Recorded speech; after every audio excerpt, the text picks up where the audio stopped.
यवतमाळ वाशिम लोकसभा मतदारसंघातील समनक जनता पार्टीचे उमेदवार अनिल राठोड यांना वंचित बहुजन आघाडीने पाठिंबा दिलेला आहे।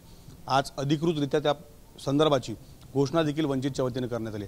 या पाठिंब्यानंतर यवतमाळ वाशिम लोकसभा मतदारसंघातली निवडणूक जी आहे ती रंगतदार जी आहे ती ठरणार आहे। आपल्यासोबत अनिल राठोड आहेत। आज वंचितने तुम्हाला पाठिंबा दिला, किती बळ एकंदरीत या संपूर्ण निवडणुकीत तुम्हाला मिळालं?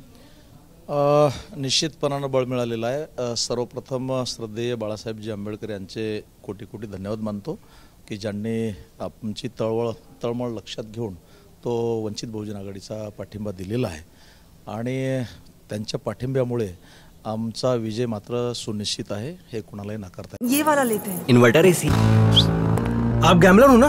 गैम्बलर? जुआ खेलते हो ना? तुम जुआ खेलते हो? अरे नहीं, ये तो कुछ भी बोले जा रहे हैं। इतनी महंगी और नाजुक एसी खरीद कर स्टेबलाइजर नहीं लोगे तो ये जुआ नहीं हुआ तो क्या हुआ? सिर्फ एक फ्लक्चुएशन आपके इन्वर्टर एसी के पार्ट्स को डैमेज कर सकता है। उसे वी गार्ड से सुरक्षित रखिए।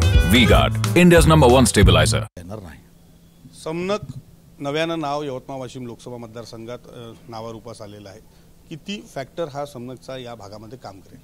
नाही, निश्चित विषय काय आहे की समनक नव्याने जरी आपल्या लोकांसमोर येत असला तरी सुद्धा याला एक सामाजिक चळवळीची खूप मोठी पार्श्वभूमी आहे। म्हणजे कालपर्यंत कुठंच काही नव्हतं, लगेच जीभ उचलून टाळूला लावली असं झालं नाही। त्याला एक 25 वर्षाच्या सामाजिक चळवळीची पार्श्वभूमी असल्याच्या कारणामुळे तो इतरांना जरी नवीन पक्ष वाटत असला तरी त्याची पायाभरणी ही 25 वर्षापासून झालेली आहे। निश्चित तर हे होते समनक जनता पार्टीचे उमेदवार अनिल राठोड। समनकच्या माध्यमातून आगामी लोकसभा निवडणुकीमध्ये त्यांनी या ठिकाणी दंड जे आहेत ते ठोपटलेले। कॅमेरामन मिलिंदसह विवेक गावंडे, TV9 मराठी, यवतमाळ।